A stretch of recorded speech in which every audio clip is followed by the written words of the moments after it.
Well, good morning. Hello and happy Thursday. My name is Tiffany Huckelman, and we've all had them. We've all had those clients who drain your energy, your time, your money. So is it possible to avoid them and to not have them anymore? It absolutely is, and that's what we're going to talk about today. You can avoid having bad clients making it into your business. Three things: by being savvy and aware, by developing a vetting and onboarding process that you follow and that you learn from every experience. So let's talk about that today. My name is Tiffany Huckelman with Lone Orange, where we help small business owners, solo entrepreneurs, create alignment between their branding and operations that deliver powerful client experiences. A few years ago, when I was early on in my business, I've been in business almost 10 years, which I can't believe, but a few years into business, I had made a shift and I was starting to offer a new service, which I was really excited about, but I was also nervous. Like I didn't know how it was going to be received. So I was super excited, very nervous, and a prospect was referred to me by somebody I knew. And so that, of course, made me excited because one, it was a potential client, and two, somebody was recognizing the work that I was doing and was referring me, which was always exciting. Nice little ego pat. Well, this potential client was from New York. So he was excited because he found a Midwest designer at Midwest designer prices, not New York designer prices, and there's a big difference. And I was just excited because it was a potential client looking for design work. So that was a big deal. But in my conversation with him, I was getting a weird vibe. I ignored it. I kept pushing it down. No. I was too excited. I was hungry for this work. It was a new service. It was the first client out of my location, like out of my area, which was huge. I thought I was excited to have a New York client. That was cool. So I went ahead and took him. I ignored the gut vibe and I went ahead and took him on as a client. The first project went well. He didn't pay. He gave me all kinds of sob stories. He was waiting for this payment, this, that, and the other thing. All kinds of stories. There was always an excuse. But he needed this second project so that he'd get this other job and blah, blah, blah. Again, more sob stories. So he hired me for a second project, but he still hadn't paid for that first project. Went ahead and did the second project because, again, my ego was being stroked, and he still didn't pay. So I did all the normal things. I emailed, I called, I did all kinds of things. I didn't go any further than that. We didn't do collections or litigation or anything, but I did one day decide to Google him. If only I had listened to my gut and maybe Googled him then. There were so many stories online about how this man had not been paying other vendors. So the fact that people, and a lot of people, had actually decided that it was worth going online and posting articles and comments about this particular person not paying. Wish I would have paid attention to my gut. So I learned a lot from that situation, a ton. And I think about that situation every time I'm talking to somebody who I think maybe isn't a good fit. Every time I get that gut feeling, I think about this client and this situation. I should have paid attention to my gut. So there's several things that I learned from this, and three things that I want to talk about today about how you can avoid bad clients. The first one, be savvy and aware. Pay attention to the details. Little things like paying attention to their email or their website or any of those little details that just kind of make you go, You want to look at that carefully because just not everybody has everything completely in order, but definitely pay attention because there are red flags there. Make sure you listen to your gut. Don't discount your gut. Your gut feelings are there to protect you. And yes, sometimes our gut feelings can feel like fear that's just trying to keep us from doing something that we really want to do. But at least pay attention to the fact that you have that gut feeling and those red flags. If you watch the laytest Spider-Man movie, they call it the Peter Tingle. So listen to that little tingle. Listen to that gut feeling that maybe this isn't the right thing for you to do, and don't discount that. Do your due diligence about any potential new client, especially one that you don't know personally. Google them. Can't hurt. You never know what you're going to find. You might actually find out that this person is somebody you really do want to work with. Check out their website. Check out their LinkedIn profile. Check out any other communications that you might find on them. Just follow your gut and do that due diligence. So that's be savvy and aware. Number 2, develop a vetting and onboarding process. This is one of my favorite things to do with clients, is helping them to systematize their business so that, one, it matches who they say they are and what their brand identity is, but then it also helps make their life easier because the processes are something that we can think through completely, put into place, and then you can use those processes every time. So in this particular situation, I started using a process where I Google people almost all the time. I have a client agreement in place that talks about late payments. I didn't have that with the New York client. So I have a client agreement that I had an attorney draw up for me, and I use that for every client. I make sure that I have a very adequate conversation. Like, I talk a lot, and I ask a lot of questions, and I listen a lot, and I pay attention to what that vibe is that I'm getting. So that's a hard thing to put into a process, other than to make sure that you're having the conversations and asking the same questions that kind of get you to the point of knowing if this is going to be a good client for you.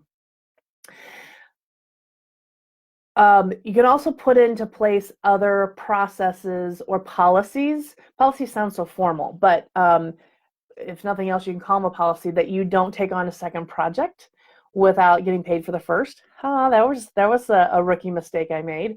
So that's another part of my process now, is that I won't take on another project until that first project is paid.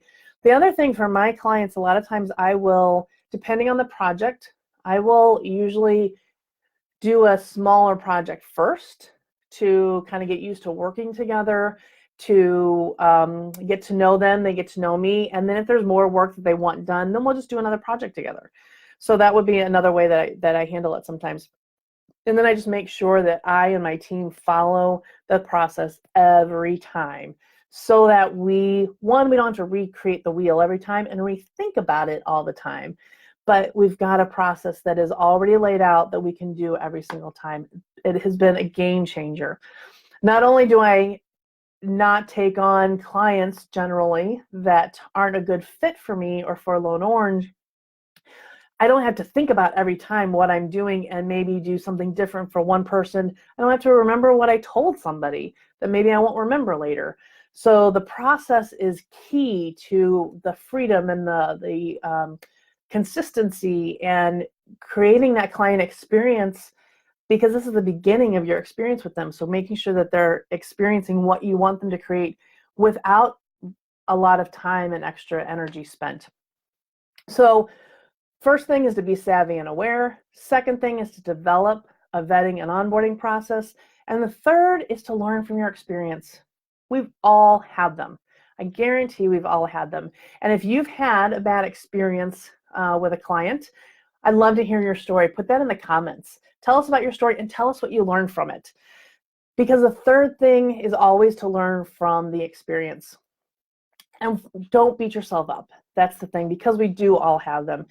And while no, I don't wish having bad clients on anybody, and no, I don't necessarily wish that I didn't have this client, because I learned from this so much. And I learned a lot about how to set this up in my business and how to vet clients. So that was super critical for me. And also don't be afraid of saying no. It can be scary. Sometimes it can feel icky. Sometimes you may feel like you're so anxious and hungry for a client that you just can't say no. You might even feel desperate because you want the money.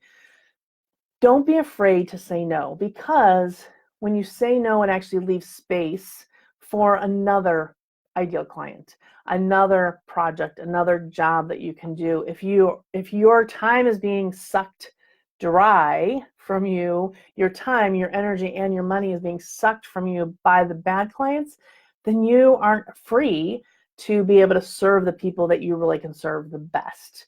And that's what's most important. So think about that. Think, project ahead, down the road. What happens if you do take on this client? What kind of energy are they going to suck from you? What kind of challenge are they going to present to you? Is it really worth it to you? I know that's hard to weigh out, but it is so freeing to be able to say, I love what you're doing, but you're just not a great fit for me. I don't think I'm the best person to help you. Maybe I can refer you on to somebody. Maybe I can't, but I need to make sure to protect Lone Orange or protect the clients that I do serve well, because it changes the dynamic of the whole company when we take on a client that sucks us dry. I do want to put one little caveat, because I know, especially when you're just getting started in a business, sometimes you really do feel, I hate the word desperate, but you really do feel desperate, like you have to have this to be able to make the money. While I would hands down recommend that you don't take on that client, if you absolutely feel like you must, then do two things for me. Make sure that you are making a very intentional decision to work with them, that you aren't just your ego isn't being stroked, that you're just not feeling completely desperate and afraid and that's what's driving your decision. Make that decision to work with them very, very intentional. And then maybe put a time limit on it. Know that you're only going to work with them for a month or 3 months or whatever time limit your project requires. But just to put some constraints on it so that you can get out once you realize that this really wasn't a good client for you. The other thing that you can really do to learn from that experience is use it to help you define what your ideal client really is. We're going to talk a lot more about that in the next video on November 21st of 2019. So in a couple of weeks, we're going to talk a lot more about defining your ideal client and how you can use that to make sure you don't take on clients that don't fit you. So join me for that one, because that's going to be defining that ideal client is critical to knowing, besides just your gut feeling, that it's a good client or not client for you. So again, if you've got a client story, a story of a bad client, and I know we all have them, I'd love for you to share that in the comments below, but also make sure that you share what you learned from it so that maybe we can all learn from it as well. This is such an important topic. So we talked about we talk about avoiding these clients because we're in business to serve. We're in business to help people, to help provide transformation. And when we take on clients who aren't a good fit for us, then it wastes our time, our energy, our money, and it takes us away from doing the work that we're meant to do. That's why this is so critical for us to even think about and to pay attention to and to develop those systems and to be aware and to learn from that experience. So I want you to be thinking about that. The next time you have a client call or sales call, make sure that you're being savvy and aware. Make sure that you have developed, start thinking through a vetting and onboarding process, and make sure that you're learning from every experience, good and bad, to help you define that ideal client and to know when clients are a good fit or a bad fit.